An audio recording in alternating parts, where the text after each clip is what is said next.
কংগ্রেস সভাপতি আব্দুল হাই সহ যে পার্টির নেতৃত্ব আছেন, অনেক দূরে ইতস্তত এদিক ওদিক ছড়িয়ে যারা আমাদের বক্তব্য শুনছেন, আমি প্রথমেই তাদের সকলকে আমাদের পার্টি ভারতের কমিউনিস্ট পার্টি মার্ক্সবাদী পশ্চিমবঙ্গ রাজ্য কমিটির পক্ষ থেকে রক্তিম অভিনন্দন জানাই। কমরেড দিলীপ সরকারের স্মারক বক্তৃতায় আমাকে বক্তা হিসেবে আমন্ত্রণ করবার জন্য আমি এই অঞ্চলের এরিয়া কমিটির নেতৃত্বকে ধন্যবাদ জানাই। আমি জানি না যে আমি এই ধরনের বক্তব্য রাখবার ক্ষেত্রে উপযুক্ত কিনা। আসলে কথাটা বললাম অন্য কারণে। কমরেড, জন্মিলে মরিতে হবে, অমরকে কোথা কবে।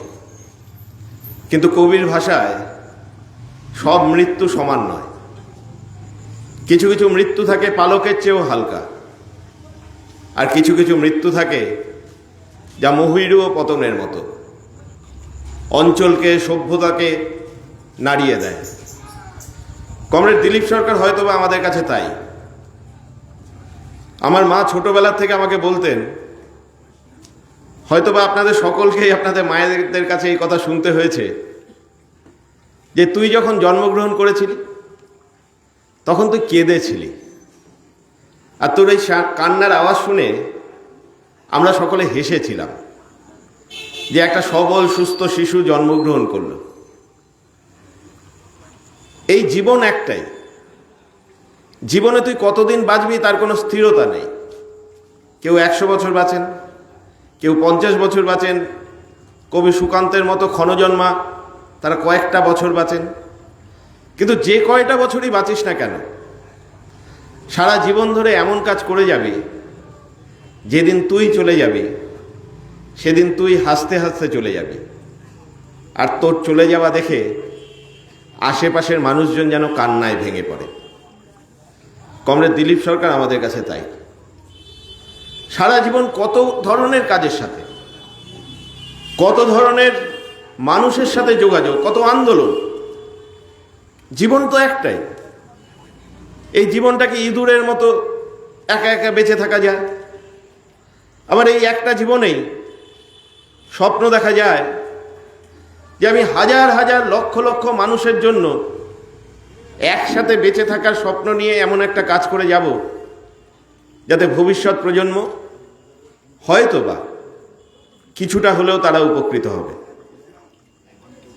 আমাদের স্মরণ সভাগুলি আমরা সে কারণেই আয়োজন করি, এমন কিছু মানুষের জন্য যাদের সারা জীবন আমাদের কাছে শিক্ষণীয়। এই স্মরণ সভার আওয়াজ অনেক দূর পর্যন্ত যাচ্ছে, অনেক মানুষ অনেক দূরে দাঁড়িয়ে আমাদের বক্তব্য শুনছেন। এখানে উপস্থিত পার্টি কমরেডদের যারা যারা আছেন বা পার্টির ঘনিষ্ঠ সমর্থক যারা যারা আছেন, তাদের উদ্দেশ্যে আমি প্রথমে যে কথাটা বলবো সেটা হলো, স্মরণ সভা কেবলমাত্র স্মরণ করবার জন্য নয়, কিন্তু স্মরণ সভা আমাদের কাছে শপথ সভাও বটে। আমরা যাতে এই ধরনের স্মরণ সভায়, বিশেষ করে কমরেড দিলীপ সরকারের মতো একজন ব্যক্তিত্বের স্মরণ সভায় আমরা শপথ নিতে পারি যে আজীবন তিনি যে স্বপ্ন দেখেছিলেন সেই স্বপ্নকে আমরা যেন সামনের দিকে এগিয়ে নিয়ে যেতে পারি। আমরা স্লোগান দিই, তোমার অপূর্ণ কাজ আমরা সম্পূর্ণ করবই, সেটা যেন কেবলমাত্র স্লোগান না থাকে। কঠিন কঠোর রাস্তা দিয়ে আমাদের হাঁটতে হয়। আমাদের শিক্ষক কমরেড দিমিত্রভ একটা জায়গায় বলেছিলেন, কমিউনিস্টদের হেঁটে চলার রাস্তা সেটা জিটি রোডের মতো বা এই বর্তমানে দিল্লি রোডের মতো বা এক্সপ্রেসওয়ের মতো অত সুপ্রশস্ত রাস্তা নয়। অনেক বাধা বিঘ্নকে অতিক্রম করে আমাদের দিকে সামনের দিকে এগিয়ে চলতে হয়। আমরা যে রাস্তা দিয়ে এগিয়ে যাই কমিউনিস্টরা, রাস্তার একদিকে থাকে গভীর খাদ, আর আরেক দিকে খাড়া উঁচু পাহাড়। ওই পাহাড়ের ওপারে যাওয়া যায় না।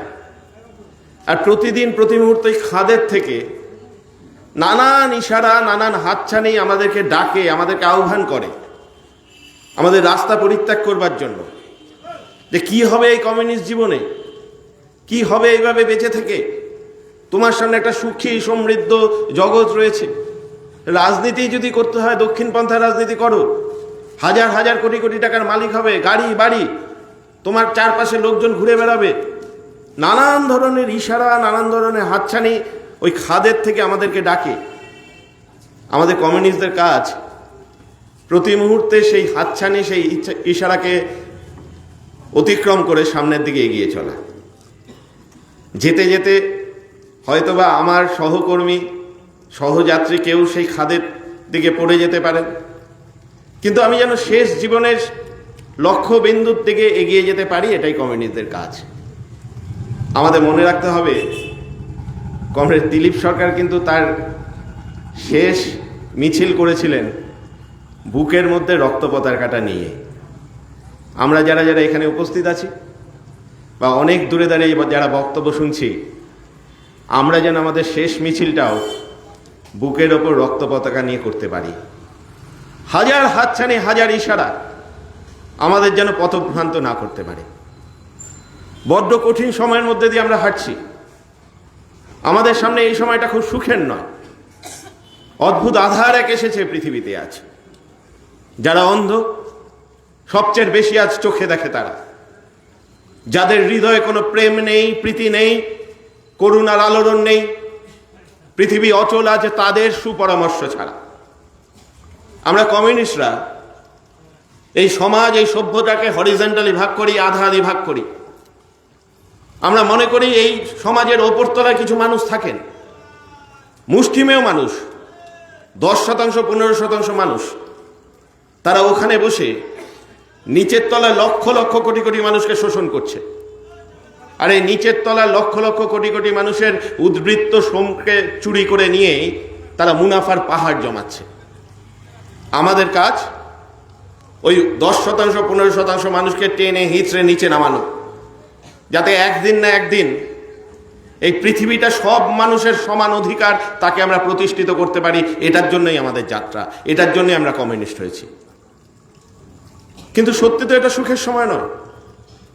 কমরেড দিলীপ সরকার যখন যুব আন্দোলন করতেন, আমরা যখন ছাত্র আন্দোলন করতাম, আমাদের চোখের সামনে সোভিয়েত ইউনিয়ন ছিল, আমাদের চোখের সামনে পূর্ব ইউরোপের সমাজতান্ত্রিক দেশগুলি ছিল। পৃথিবীর 1/3 জনসংখ্যার দেশ তখন সমাজতন্ত্রের মধ্যে।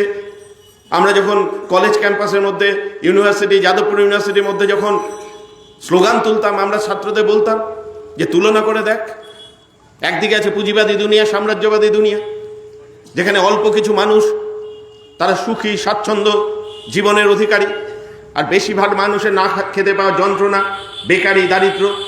আর অন্যদিকে আছে সমাজতান্ত্রিক দেশ, যেখানে 1936 সালে এমপ্লয়মেন্ট এক্সচেঞ্জে তালা ঝুলে যায়, কোনো বেকার থাকে না, সব মানুষের স্বাস্থ্যের ব্যবস্থা, শিক্ষার ব্যবস্থা, বাসস্থানের ব্যবস্থা সরকার করে, রাষ্ট্র করে। কোন রাস্তা তোরা বেছে নিবি বল? কিন্তু এই কথা ঠিক 1990 সালের সময় থেকে আস্তে আস্তে আস্তে আস্তে সাময়িক বিপর্যয়। পুঁজিবাদ প্রমাণ করবার চেষ্টা করে যে পুঁজিবাদই শেষ কথা। There is no alternative, end of history. পৃথিবীর ইতিহাসের রথের চাকা নাকি শেষ হয়ে গিয়েছে। এই পৃথিবীর ইতিহাসে শেষ কথা বলবে পুঁজিবাদ, সাম্রাজ্যবাদ। পুঁজিবাদী, সাম্রাজ্যবাদী অর্থনীতিবিদরা তারা সোচ্চারে ঘোষণা করে যে মানব ইতিহাসের শেষ কথা বলবে পুঁজিবাদ, এবং সব মানুষের জন্য সমান অধিকার নিয়ে আসবে পুঁজিবাদ। আমরা সেদিন দাঁড়িয়ে বলেছিলাম যে তাদের এই অট্টহাস্য বেশি দিন টিকবে না। কেন টিকবে না? টিকবে না এই কারণেই যে পুঁজিবাদের অন্তর্নিহিত দ্বন্দ্ব পুঁজিবাদকে শেষ করে দেবে। আর পুঁজিবাদের ভেতরে সংকট, সেই সংকট পুঁজিবাদকে শেষ করবে। একটা না আজকে না হয় কালকে সেই সংকট সামনে দেখা যাবে, এবং দেখবেন 1990, 91, 92 অট্টহাস্য তাদের বেশি দিন টিকে থাকেনি। 2008 সাল বিশাল সংকটের সামনে পড়েছে পুঁজিবাদ। সেই সংকট থেকে এখনো তারা পরিত্রাণ করতে পারছে না। যারা বলেছিল নাকি সব মানুষের জন্য গ্লোবালাইজেশন, সব মানুষের জন্য বিশ্বায়ন, ওখানে ডোনাল্ড ট্রাম্প দাঁড়িয়ে যে টুথপেস্টে দাঁত মাজবে, আপনি বাড়িতেও সেই টুথপেস্টে দাঁত মাজবার সুযোগ পাবে, এটাই নাকি বিশ্বায়ন, সব মানুষের জন্য সমান অধিকার। আজকে তারা বিশ্বে দেখছে যে অল্প কিছু মানুষের হাতে সারা বিশ্বের পুঁজি গিয়ে সঞ্চিত হচ্ছে। হাজার হাজার মানুষ তারা বেকারি, দারিদ্র, অনাহারে তাদের প্রাণ যাচ্ছে। মানুষ আজকে বিক্ষুব্ধ হচ্ছে যে পৃথিবীকে তারা সামনের দিকে এগিয়ে নিয়ে যাওয়ার কথা বলেছিল, সেই পৃথিবী তাকে নিয়ে যেতে পারছে না। তখন পুঁজিবাদ বলছে যে সত্যি তো, কেন এমন হলো? তারা খুঁজে দেখবার চেষ্টা করছে। আসলে খুঁজে দেখে তারা করবে কি? মানুষে মানুষে যদি বৈষম্য থাকে, পৃথিবীর বেশিরভাগ ধনসম্পদ যদি 10%, 15% মানুষের হাতে গিয়ে জমা হয়, আর বেশিরভাগ মানুষের হাতে যদি টাকা পয়সা না থাকে, তাহলে বাজারে পণ্য উৎপাদন তারা করতে পারে, তারা কলকারখানার মধ্যে দিয়ে অনেক জিনিসপত্র তারা উৎপাদন করতে পারে। সেই জিনিসটা কিনবে কে? আমরা যারা এখানে বসে আছি, আমরা হয়তো গরিব, নিম্নবিত্ত, মধ্যবিত্ত পরিবারের মানুষ। আমাদের বাড়িতে একটা ফ্রিজ রাখতে পারে, দুটো এসি রাখতে পারে, তার বেশি জিনিস আমরা কিনবো কেন? তার জন্য পুঁজিবাদ আভ্যন্তরীণ সংকট, অতি উৎপাদনশীলতা সংকট, সেই সংকটে তারা ভুগছে। দ্বিতীয় সংকট কি? এই যে আমার হাতের মধ্যে যে পেনটি আছে, আমি যদি আপনাদের জিজ্ঞেস করি যে আচ্ছা এই পেনটি কে তৈরি করেছে বলুন তো, কেউ নাম বলতে পারবেন না। কারণ একটা পেন কোম্পানির হাজার হাজার শ্রমিক তার শ্রম দিয়ে এই পেনটি তৈরি করেছে। একটা সামাজিক শ্রম এই পেনটি তৈরি করবার পেছনে আছে। আর এর মালিককে হয় লিঙ্ক, নয় ওই ধরনের কোনো কোম্পানির মালিক, একজন মালিক। তাহলে সামাজিক শ্রম বনাম ব্যক্তিগত মালিকানার দ্বন্দ্ব পুঁজিবাদকে শেষ করে দেবে। আমরা কমিউনিস্টরা প্রকাশ্য সমাবেশে দাঁড়িয়ে কথা বলতে পারি যে আমরা যে কথা বলছি এটা ওই মার্কস, এঙ্গেলস, লেনিনের পুস্তিকার মধ্যে লিখে যাওয়া কতগুলি কথা নয়, এটা বিজ্ঞান। আর এই বিজ্ঞানটাকে যারা মানে না, তারা পৃথিবীর ইতিহাসকে পেছন দিকে নিয়ে যেতে চায়। তারা মানুষের সাথে বেইমানি করছেন, দুশ্মনী করছেন, মানুষকে অন্যদিকে নিয়ে যাওয়ার চেষ্টা করছেন। এখন পুঁজিবাদ সারা বিশ্ব জুড়ে যখন সংকটে পড়েছে, তখন বিশ্বের বেশিরভাগ মানুষকে আরও সংকটে ফেলবার জন্য তারা চেষ্টা করছে। যে কারণে দেখবেন আমরা লিখেছি বিপন্ন দেশ, বিপন্ন রাজ্য। আমাদের দেশও তার বাইরে নয়। পুঁজিবাদী দুনিয়ার মানুষজন এখন চেষ্টা করছেন যে সারা বিশ্ব জুড়ে পুঁজিবাদ সংকট, এই সংকটের হাত থেকে পরিত্রাণ পাওয়ার জন্য মানুষের কাছ থেকে যত কিছু যা আছে, আমাদের সাধারণ মানুষ, গরিব মানুষ, সেই সম্পদকেও তারা কেড়ে নেবে। পুঁজিবাদী অর্থনীতিবিদদেরকে পুঁজিবাদ বলছে যে দেখুন, এই বৈষম্য বাড়াবার দায় আমরা নেব না। আমরা এখন তিনটে রাস্তাতে এই সারা বিশ্বকে চালাতে চাই। কি তিনটে রাস্তা? তারা স্লোগান দিয়েছে। 1 নম্বর কথা হলো, বড় বড় কর্পোরেট সেক্টর তারা দেশকে কোনো ট্যাক্স দেবে না, এবং এটা সারা বিশ্ব জুড়ে তারা প্রতিষ্ঠিত করবার চেষ্টা করছে। আমাদের দেশের ক্ষেত্রে দেখবেন নির্মলা সীতারামন যখন বাজেট পেশ করেন, তখন বলেন কর্পোরেট সেক্টরকে ট্যাক্সে ছাড় দিলাম। তুমি আদানি হতে পারো, আম্বানি হতে পারো, টাটা হতে পারো, বিড়লা হতে পারো, তুমি লক্ষ লক্ষ কোটি কোটি টাকা ইনকাম করো, কিন্তু তোমার দেশকে বেশি ট্যাক্স দিতে হবে না। ট্যাক্স দেবে কারা? এবার না হয় জিএসটিটা একটু এদিক ওদিক করেছে, প্রতি বছর দেখবেন বাজেটের সময় তারা বলে 18%, 20% জিএসটি বাড়ালাম। অপ্রত্যক্ষ কর নয়, পরোক্ষ কর সাধারণ মানুষের কাছ থেকে তারা গ্রহণ করছে। দ্বিতীয় কথা, তারা বলছে যে আমাদের উৎপাদনের খরচ কমাতে হবে। উৎপাদনের খরচ কমাবে তারা কি করে? কলকারখানা তৈরি করবার খরচ তো কমেনি। এক এবং একমাত্র রাস্তা হলো শ্রমজীবী মানুষকে তার ন্যায্য পাওনা দেবে না।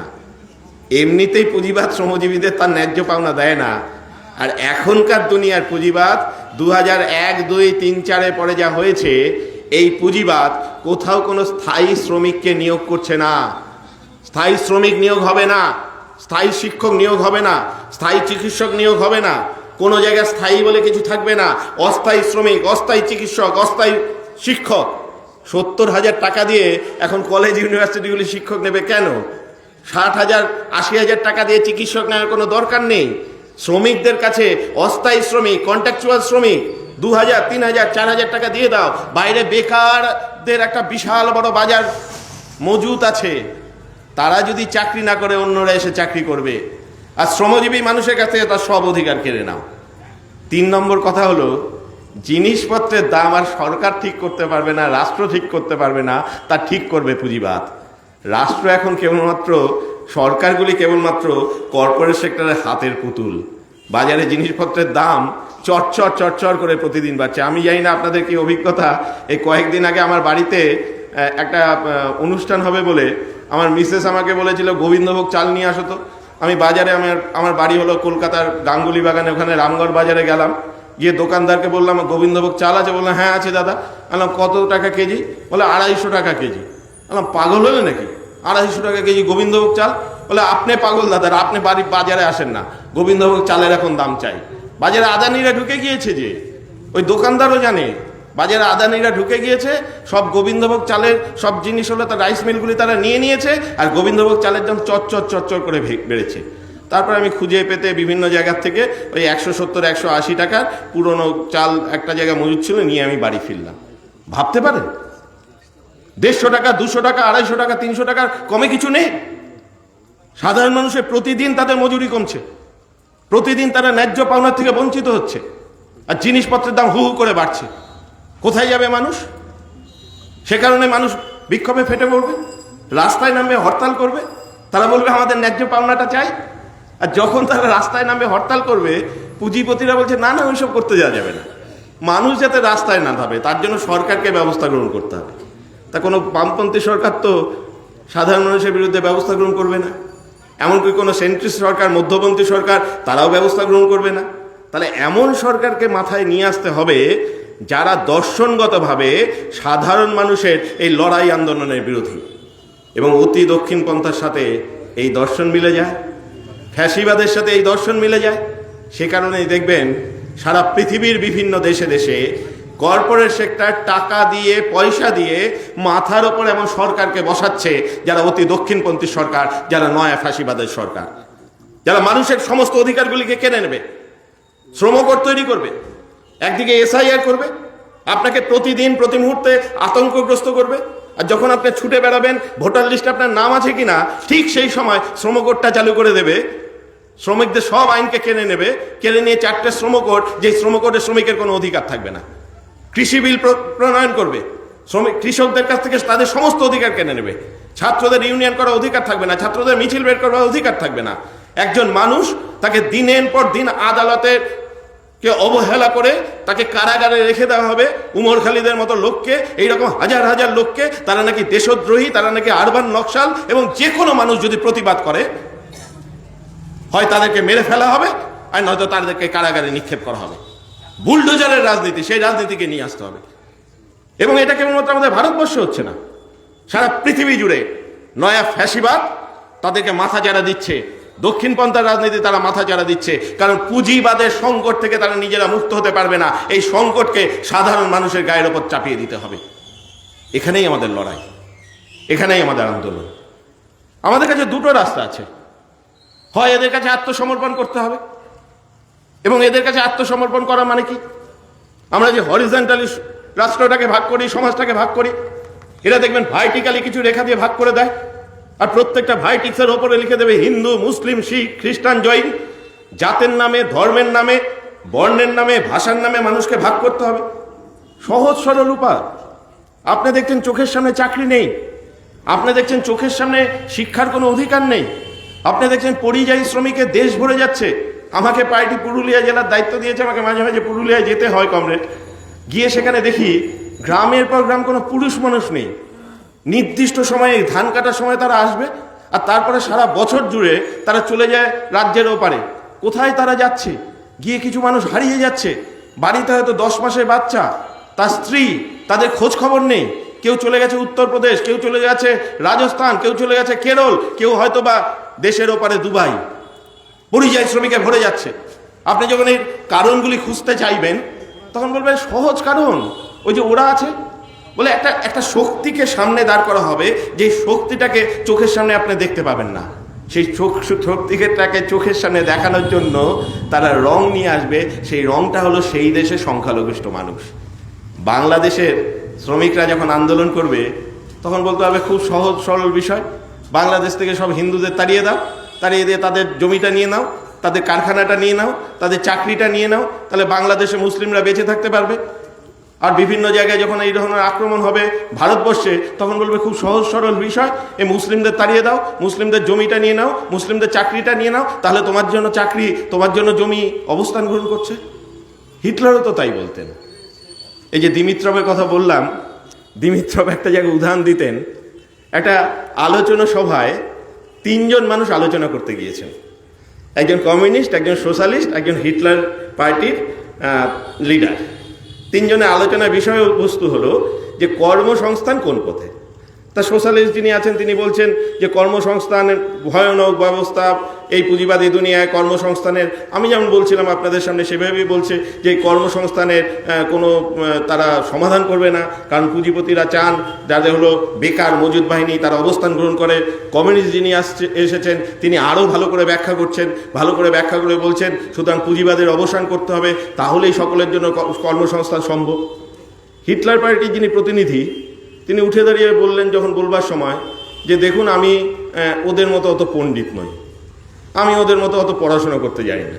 তো ওনারা তো এতক্ষণ ধরে ভাষণ দিলেন কর্মসংস্থান নিয়ে, আপনারা বুঝলেন কিছু যে 10 বছর হবে না 100 বছর হবে কর্মসংস্থানের ব্যবস্থা হবে? তা আমি আপনাদের কাছে সহজ সরল উদাহরণ দিচ্ছি, সহজ সরল সমাধান দিচ্ছি, আপনারা আমাদের রাস্তায় চলবেন? সবাই বলছে কী রাস্তা? বলে আপনার পাশের বাড়িতে যে ইহুদিটি আছে ইহুদিকে মেরে তাড়িয়ে দিন, তাকে খুন করুন, বাড়ি ছাড়া করুন, তার ঘরটা নিয়ে নিন, নিয়ে তার দোকানটা নিয়ে নিন, তার হলো চাকরিটা নিয়ে নিন, তাহলে কর্মসংস্থানের ব্যবস্থা হয়ে গেল। সুতরাং জার্মানি থেকে সব ইহুদিকে তাড়িয়ে দিন। একটা সহজ সরল সমাধান, ভেতরে ঢুকতে দেবে না। কারণ কি? তার জন্য মানুষকে প্রতি মুহূর্তে তারা যেন বিব্রত থাকে, বিভ্রান্ত থাকে, প্রতি মুহূর্তে আপনাকে ছুটিয়ে বেড়াবে। হিন্দু মুসলিম, আর যেখানে মুসলিম কান্ট্রি পাকিস্তানের মতো কান্ট্রি হয় সেখানে এবার হিন্দু মুসলিমের লড়াই করতে পারছে না, অথচ পাকিস্তানের মধ্যে দেখবেন লড়াই হচ্ছে, সেখানে শিয়া সুন্নি তাতে লড়িয়ে যাও। আচ্ছা, যেখানে হিন্দুরা সংখ্যার গরিষ্ঠ অংশ, সব মানুষ হিন্দু, সেখানে আদিবাসী এবং সাধারণ হিন্দু তার মধ্যে লড়িয়ে দাও। আমি যে পুরুলিয়া যাই, পুরুলিয়া বেশিরভাগই আদিবাসী, সেখানে আদিবাসী কুর্মীর মধ্যে লড়িয়ে দাও। মানুষকে যেন একটা জায়গায় স্থিতধী হয়ে চুপচাপ হয়ে তারা বসে থাকতে না পারে, মানুষে মানুষে লড়িয়ে দাও। আর মানুষের মধ্যে যদি লড়াই হয়, এই নিচের তলায় লক্ষ লক্ষ কোটি কোটি মানুষ আমরা যদি নিজেদের মধ্যে লড়াই সংগ্রামে ব্যস্ত থাকি, তাহলে ওপর তলায় বসে ওদের লুট করতে সুবিধা হয়। আমি জানি না আপনারা কেউ জানেন কি না, 1990 সালের আগে একজন মানুষ একটা ছোট্ট মোটর গাড়ি গ্যারেজের মালিক ছিলেন। সেই মানুষটি এই মুহূর্তে ভারতবর্ষের 8খানা এয়ারপোর্টের মালিক, 14খানা বন্দরের মালিক, সিপোর্টের মালিক, এবং ভারতবর্ষের বাইরে আরও এরকম 4খানা সিপোর্টের মালিক। মাথার ওপরে যে ইলেকট্রিকের তারগুলি দেখছেন, এই ধরনের লক্ষ লক্ষ কিলোমিটার তারের মালিক তিনি। এবং এই মুহূর্তে সারা ভারতবর্ষে 22,000 মেগাওয়াটের বেশি বিদ্যুৎ তৈরি হয় তার কারখানায়। দেশের খনিজ সম্পদের বেশিরভাগ মালিক তিনি। সারা পৃথিবীর 10 জন ধনী মানুষের তালিকায় তার নাম উঠে গিয়েছে। 1990 সালের আগে যিনি একটি মোটর গাড়ি গ্যারেজের মালিক ছিলেন তার নাম গৌতম আদানি। তা 1990 সাল থেকে আজকে 2025, এই 35 বছরে যদি এই লক্ষ লক্ষ কোটি কোটি টাকার মালিক হতে হয়, যদি দেশের রাষ্ট্রায়ত্ত কারখানাগুলিকে বন্ধ করে তার সমস্ত কিছুকে জলের ধারে কিনে নিতে হয়, তাহলে একজন নরেন্দ্র মোদীকে প্রয়োজন হয়। তাহলে নরেন্দ্র মোদীর এক পাশে থাকবেন আদানি, আরেক পাশে থাকবেন আম্বানি। আমার আপনার প্রত্যেকের পয়সা দিয়ে হাজার হাজার বছর ধরে যে জায়গাটা আমরা তৈরি করা হয়েছিল এই ভারতবর্ষের বুকে, স্বাধীনতার পক্ষে পরে যে রাষ্ট্রায়ত্ত কারখানাগুলি তৈরি করা হয়েছিল, সাধারণ মানুষের যে অধিকারগুলি প্রতিষ্ঠিত করা হয়েছিল, সবগুলিকে কেড়ে নেওয়া হবে। এর চেয়ে ভয়ঙ্কর আক্রমণ আর হয় নাকি? সারা ভারতবর্ষ জুড়ে আজকে এই আক্রমণ হচ্ছে। আপনি, আমি, আমরা যে এখানে বসে আছি, আমরা জানি না আপকি বার 400 পার। নরেন্দ্র মোদী যদি সত্যি সত্যি 400 পার করতেন, এই ধরনের সমাবেশ আমরা করতে পারতাম কিনা? দেশের মানুষের কাছ থেকে সব গণতান্ত্রিক অধিকারকে কেড়ে নিতে হবে, না হলে তারা পারবে না। না হলে তারা আদানির জন্য, আম্বানির জন্য, বড় বড় শিল্পপতিদের জন্য ওইরকম লাল কার্পেট বিছিয়ে দেবেন কি করে? দেশের সব সম্পত্তিকে দিয়ে দিতে হবে তাদের হাতে, আর আপনার এবং আমাদের জন্য কেবল শূন্য শূন্য শূন্য।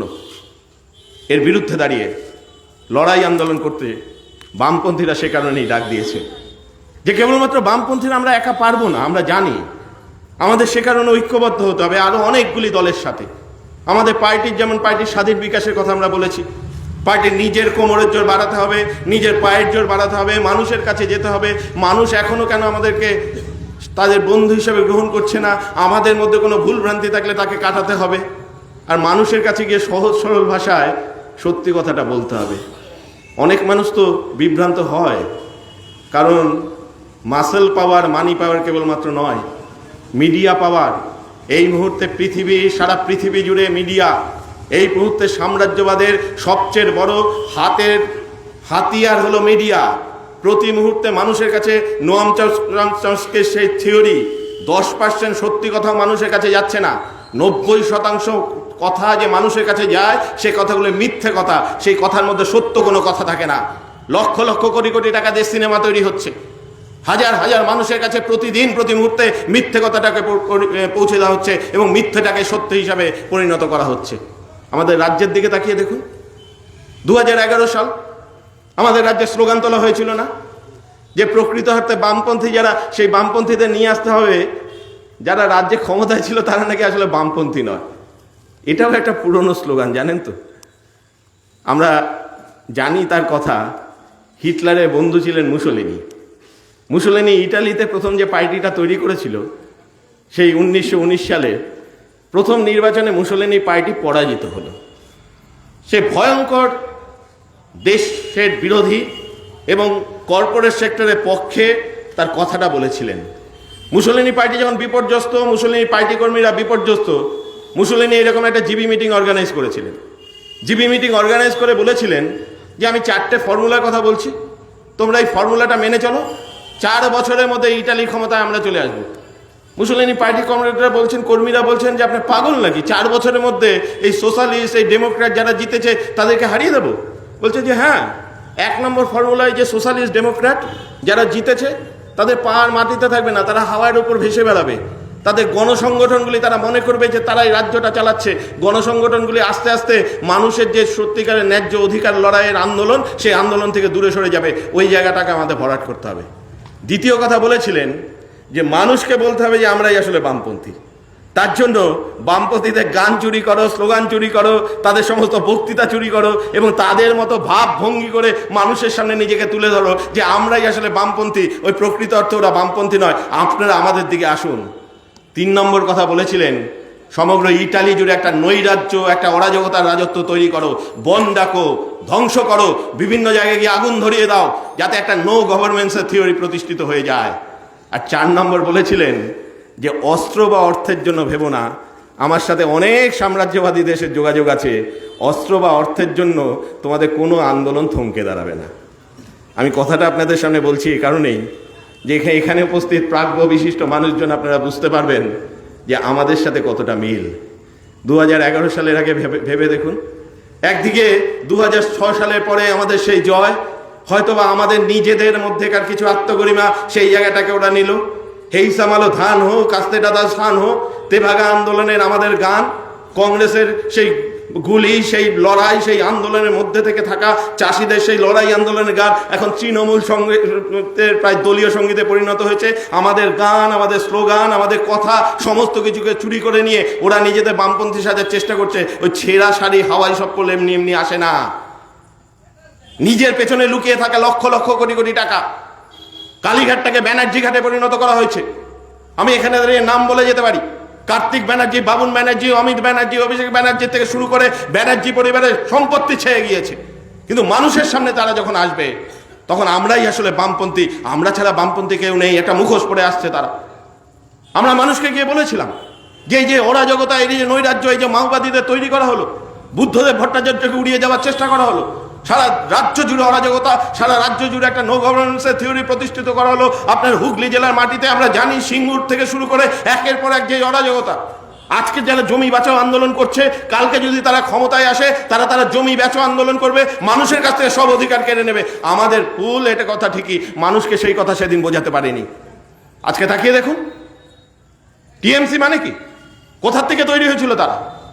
আরএসএস বলে একটি দল, যারা আজকে শতবর্ষ উদযাপন করছে সারা ভারতবর্ষ জুড়ে।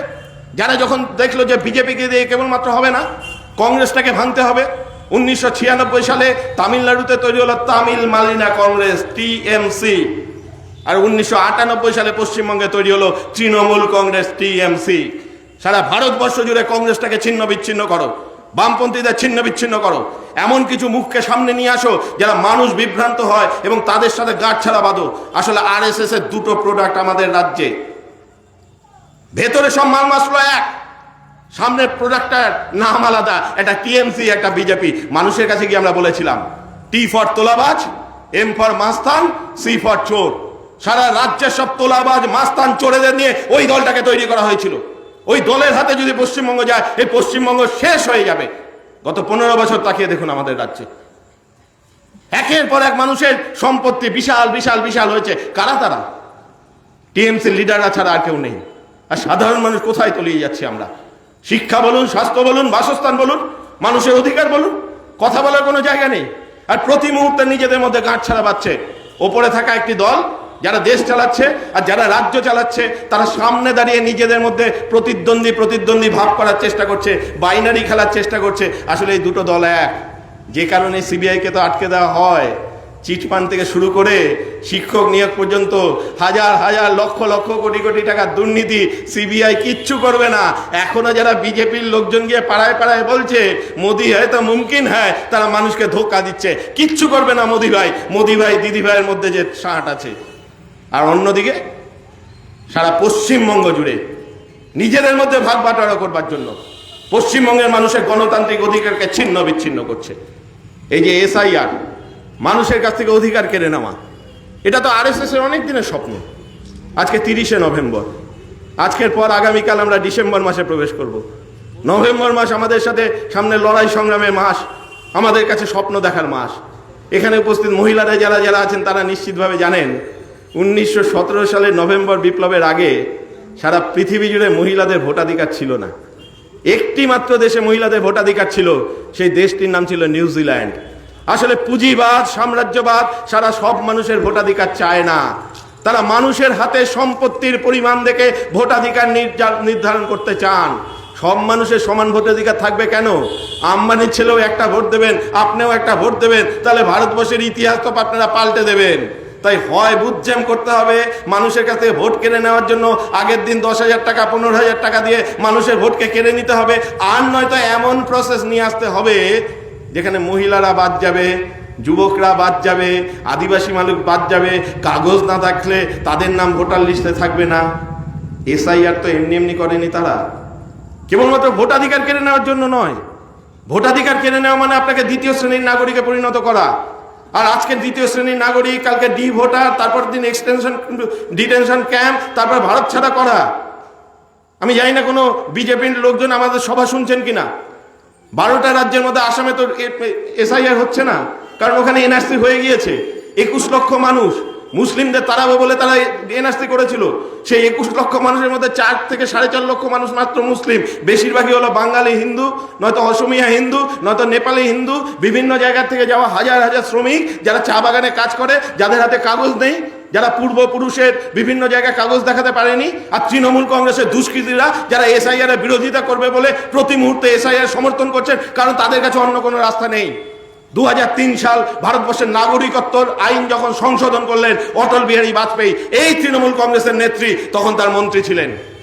1987 সালের আগে যারা জন্মগ্রহণ করেছেন তারাই ভারতবর্ষের প্রকৃত নাগরিক প্রমাণ করেছে, তারা প্রতিষ্ঠিত করেছে। তারা ভারতবর্ষে জন্মগ্রহণ করলে আপনার ভারতবর্ষের নাগরিক হবেন না। 1987 সালের পরে যদি আপনার জন্মগ্রহণ করে থাকেন, আপনাকে প্রমাণ করতে হবে যে আপনার বাবাও ভারতবর্ষের নাগরিক, মাও ভারতবর্ষের নাগরিক। আর যদি একজন ভারতবর্ষের নাগরিক না হয়, তার পাসপোর্ট বা ভিসাকে নিয়ে আসতে হবে যে তারা সেই সময় আপনার জন্ম মুহূর্তে ভারতবর্ষে ছিলেন কিনা। কেন করতে দিলেন নাগরিকত্ব আইনটাকে সংশোধন? এই তৃণমূল নেত্রী, এই কয়লা মন্ত্রী করতে দিয়েছিলেন, কারণ মাথার ওপর পেছনে থাকা ওই আরএসএস এর বাহিনী। আসলে সব মানুষের নাগরিকত্ব ওরা চায় না, সব মানুষের ভোটাধিকার ওরা চায় না। যে কারণে এসআইআর কে নিয়ে এসছে মানুষকে বিভ্রান্ত করার জন্য, মানুষকে প্রতি মুহূর্তে আতঙ্কগ্রস্ত করে রাখার জন্য। আর এই আতঙ্কগ্রস্ত মানুষ যখন ছুটে বেড়াবে, বিভ্রান্ত হয়ে ঘুরে বেড়াবে, তখন তারা ওপর থেকে নিজেদের সমস্ত শাসন যন্ত্রকে এমন করে মানুষের উপর জাকিয়ে বসাবে যাতে মানুষজনের আর হাত পা নাড়াচাড়ার মতো অবস্থায় না থাকে। আমাদের কাছে সেই জায়গায় নিয়ে যাওয়ার চেষ্টা করছে। তাহলে আমরা কি করব? এই বিপন্ন দেশ, এই বিপন্ন রাজ্য, হয় আপনাকে মাথা নত করে তাদের সব কথা মেনে চলতে হবে, সেই দাস ব্যবস্থাকে আবার ফিরিয়ে আনতে হবে। আপনি কি পড়বেন, কি কথা বলবেন, কোন গান গাইবেন, তা সব ঠিক করে দেবে ওরা ওরা ওরা ওপরে থাকা 2-3 জন 4 জন মানুষ। আর নয়তো আপনাকে ঘুরে দাঁড়াতে হবে। যে কারণেই গতকাল থেকে আমরা বাংলা বাঁচাও যাত্রা শুরু করেছি, মানুষের মূল স্লোগানগুলিকে মানুষকে মনে করিয়ে দেওয়ার জন্য। মানুষকে, এই আতঙ্কগ্রস্ত মানুষকে শিক্ষার দাবিতে, কাজের দাবিতে, তার বাসস্থানের দাবিতে সাধারণ মানুষকে রাস্তায় নামাবার জন্য প্রতিটি মানুষের কাছে আমরা যাওয়ার চেষ্টা করছি। যারা অনেক দূরে দাঁড়িয়ে ভাবছেন যে বামপন্থীদের আর কোনো ক্ষমতা নেই, বামপন্থীরা তো শূন্য শূন্য শূন্য, বামপন্থীরা তো আর কোনো দিন পশ্চিমবঙ্গে ক্ষমতায় আসবে না, ওদের কথা শুনে লাভ নেই। আপনাদের উদ্দেশ্যে বলে যায়, স্বৈরাচার সবসময় তাই মনে করে, জানেন তো, স্বৈরাচার যখন কোনো জায়গায় ক্ষমতা বিস্তার করে তারা মনে করে যে আমরাই শেষ কথা বলবো আর মানুষ সব আমার পদানত দাস হয়ে থাকবে। হিটলার বলে একজন মানুষ ছিলেন যিনি একটা সময় পৃথিবীটাকে হাতের মুঠোর মধ্যে নিয়ে আসতে চেয়েছিলেন। শেষ জীবনে হিটলারকে বাংকারে ঢুকে নিজের রিভলভার নিজের মাথার কাছে ঠেকিয়ে আত্মহত্যা করতে হয়েছিল। যে মুসোলিনির কথা আপনাকে বললাম, সেই মুসোলিনিকে শেষ জীবনে প্রকাশ্য রাস্তায় ল্যাম্পপোস্টে ঝুলিয়ে দিয়েছিল মানুষ, হাজার হাজার মানুষ মুসোলিনিকে পাথর ছুঁড়েছিল, মুসোলিনিকে মেরেছিল প্রকাশ্য দিবালোকে ল্যাম্পপোস্টে দাঁড়িয়ে। আজকে যদি ব্যানার্জি পরিবার মনে করে যে তারাই শেষ কথা বলবে, আর তৃণমূল কর্মীরা যারা ছড়িয়ে ছিটিয়ে আছে তাদেরকে বলবো এখনো সময় আছে, শিক্ষিত হও। যারা তোমাদের বলেছিল ল্যাম্পপোস্টে ওঠো, ল্যাম্পপোস্টে ওঠো, ল্যাম্পপোস্টে ওঠো, নিচে নামলেই দেখবি ওপরে গিয়ে তৃণমূলের ঝান্ডাটা বাদ, আর নিচে নামলেই তোদের জন্য সরকারি চাকরি পাকা। সেই তৃণমূল কর্মীদের বলছি, তোমাদের একজন দাদা দিদিও পশ্চিমবঙ্গে থাকবে না। অভিষেক ব্যানার্জি কেবলমাত্র নয়, তোমার পাড়ার কাউন্সিলরও জমি কেনা আছে, হয় রাজ্যের বাইরে নয়তো দেশের বাইরে মায়না মারে। যখন আমাদের এখানে কোনো বিভ্রান্ত মানুষজন দেওয়ালে পিঠ থেকে যাওয়ার পর তারা যখন ঘুরে দাঁড়াবে, যেটা শ্রীলঙ্কায় হয়েছে, যেটা অন্যান্য রাজ্যে হয়েছে, তারা যখন ঘুরে দাঁড়াবে তখন সব ফাঁকা, ভোবা পাখা, মাথাটা ফাঁকা, তলায় তোমরা কয়েকজন ঘুরে ঘুরে বেড়াচ্ছ।